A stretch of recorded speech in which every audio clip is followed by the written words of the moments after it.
asalaamaaleykum waa population Kër Moussa man la Mouhamadou Mansour Ciss nekk chargé des opérations électorales bu Yewwi Askan Wi bu commune Kër Moussa ci turu coalition boobu ci laay waxee pour andi leeral par rapport li nga xam ne tukkee na ci élection yi locales yi nga xam ne weesu na te élection locale yooyu après bi ñu ko defee ba pare commission de recensement des votes génnee ay résultats ci résultats yooyu mu génnee mu jiital Benno Bokk Yaakaar après teg ci la coalition Yewwi Askan Wi évidemment résultats yooyu ñun la coalition Yewwi Askan Wi dañ koy contester ndax jàpp nañ ne élection yi dafa am njuuj njaaj ndax jàpp nañ ne élection yi na mu waroon doxee respecté wuñu yenn règles yi te loolu bu amee ñi nga xam ne suñuy ndaw yi nga xam ne mooy suñu représentant bureau de vote yi nga xamoon ne ñooñu doon teewaloon ci yenn lieu de vote yi def constat boobu ñëw remonter information bi ci loolu nag la ñu sukkandiku ñun la coalition Yewwi Askan Wi def benn recours bi dugal nañ ko fële ñu naan recours bi mooy clamé bi dugal nañ ko fi ñu naan cour d'appel te dañ koy dugal tamit délai yi nga xam ne amoon nañ ko muy juróomi fan respecté nañ ko dugal nañu recours bi ci juróomi fan yooyu li ci des nag ñun ñu ngi toog di xaar recours boobu maanaam clamé boobu ñu clamé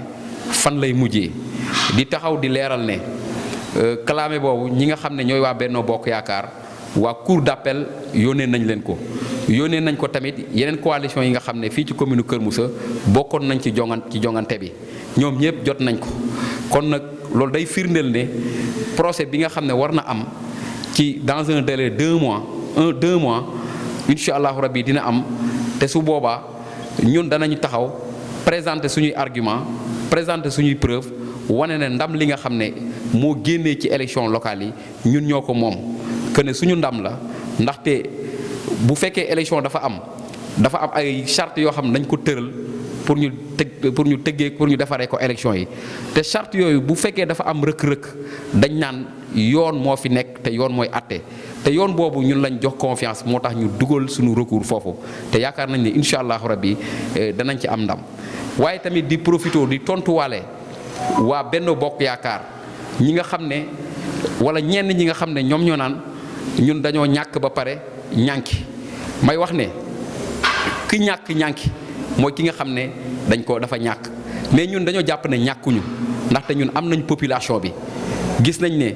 presque 70% population bi ànduñoo ak waa Benno Bokk Yaakaar kon loolu day firndeel ne ñun ci li ñu nekk ànd ceeg population Kër Moussa am sympathie population Kër Moussa ñun dinañ fexe ba dinañ respecté ñoom ñi nga xam ne ñoom ñooy la population li ñu bëgg ñun ñu respecté ko di wax ne bu fekkente élection dafa am jalgati ki ñu jàpp ne dafa ñàkkul ndaxte dafa am jalgati kon donc bun ñu fi nekk naan ay dañoo ñàkk di ñànki déedéet parce que loolu amul ñun dafa am yoon yoo xam ne dafa tëg dañ ko fee teg pour ki nga xam ne jàpp na ne élection yi dafa am labaj mu dem ñun yoon boobu la ñuy topp di wax ne di leen waxaat ne mënuñu ñoo jaxase ak population bi ndaxte ñun dañoo bëgg population Kër Moussa dañoo bëgg Kër Moussa am avenir bu baax kon mënuñu ñëw pousser à ce que ñu def loo xam ne day yàqal ëllëg Kër Moussa ñun ci logique boobu la nekk fi nga xam ne nag moom laay mujjee moom mooy li nga xam ne xew na muy ñu bëgg a installer conseil municipal bi tey jii nii sous-préfet moo woote pour ñu installer conseil municipal bi di wax ne loolu position coalition Yewwi Askan Wi mooy duñu teew ci installation boobu noonu ndaxte dañ jàpp ne élection yi jaarul yoon dañ ko labaj kon dañuy xaar ba ñu lijjanti loolu ba mu leer ñu soog a xam position bi nga xam ne moom la ñuy taxawee kon donc foofu dafa doon jar ma leeral position coalition Yewwi Askan Wi di mujjee fenn mooy di lancer appel wala di wax waa autorité départementale yi di ci tudd Birame Souleye Diop ak docteur Babacar Diop ak Mamadou Djité bi nga xam ne moom mooy yore maire Thiès Ouest di leen wax ne ak Ousmane Diagne bi nga xam ne moo yore maire Thiès Est di leen wax ne dinañu organiser fekk ay fan yu néew conférence de presse ñu leen di woo pour ñoom ñëpp ñu ñëw ci coalition boobu di woowaat encore autorités nationales yi ku ci mel ne président Ousmane Sonko ku ci mel ne président Khalifa Sall ku ci mel ne président Malick Gakou ku ci mel ne président Déthié Fall ñu ngi leen di woo aussi ci conférence de presse boobu te incha allah entamé nañu démarches yi nga xam ne pour ñoom ñëpp ñu ñëw jàpp ci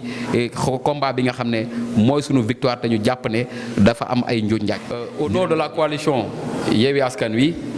le chargé des opérations électorales Mouhamadou Mansour Ciss a l'honneur de s'adresser à la population de la commune de Keur Moussa pour apporter des précisions en ce qui concerne les résultats issus de l'élection du 23 janvier 2022. La commission départementale de recensement des votes a classé la coalition Benno Bokk Yakaar premier, suivi de la coalition Yewwi Askan Wi. Évidemment, ces résultats, nous les contestons. D'autant plus que nos représentants, à travers les bureaux de vote et nos mandataires, ont constaté qu'il y a des irrégularités lors de l'élection. Il y a eu des cas de fraude. Il y a eu aussi des cas de bourrage d'urne. Et ces résultats, nous considérons que lorsqu'il y a une irrégularité, nous en avons le droit de faire un recours. C'est la raison pour laquelle la coalition Yewwi Askan Wi a introduit un recours dans les délais de 5 jours après la proclamation des résultats. Nous avons introduit le recours au niveau de la cour d'appel du tribunal de Thiès. Et nous avons des arguments de fait et de droit qui prouvent que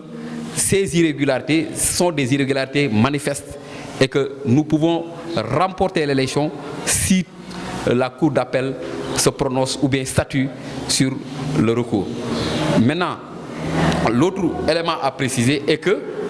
nous sommes dans une logique de combat juridique et que ce combat, nous allons essayer de le mener jusqu'au bout. Et nous n'allons pas nous laisser divertir par la coalition Benno Bokk Yakaar. Je profite de l'occasion pour vous dire que la coalition Benno Bokk Yakaar, vous ne pouvez pas nous pousser à inciter la population à la violence parce que nous aimons la population de la commune de Keur Moussa. Nous aimons l'avenir de la commune de Keur Moussa. Nous ne ferons rien qui puisse compromettre l'avenir de Keur Moussa. C'est pourquoi nous allons essayer donc de respecter les voies de droit mises à la disposition de la coalition par le code électoral pour faire prévaloir ce qui nous revient de droit, c'est-à-dire la victoire issue des élections locales. On a entendu aussi, nous avons l'information aussi que le sous-préfet a prévu l'installation du conseil municipal aujourd'hui. Mais la position de la coalition Yewwi Askan Wi est de ne pas participer à cette installation parce que nous considérons que nous avons introduit un recours et qu'il faudra que le juge de la cour d'appel statue sur cette question pour qu'on puisse savoir quelle position ou bien quelle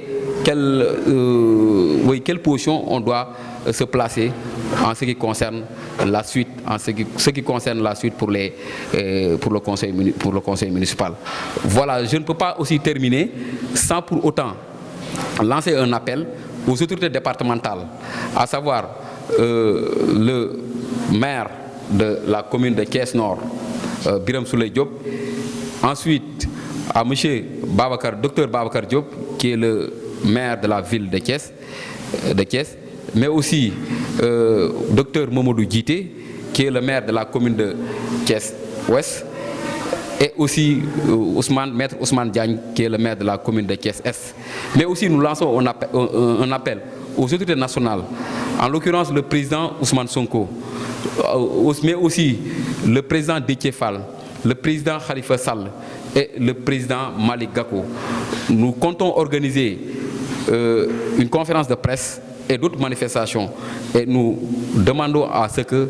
ces autorités puissent venir nous assister à ce combat. Je vous remercie.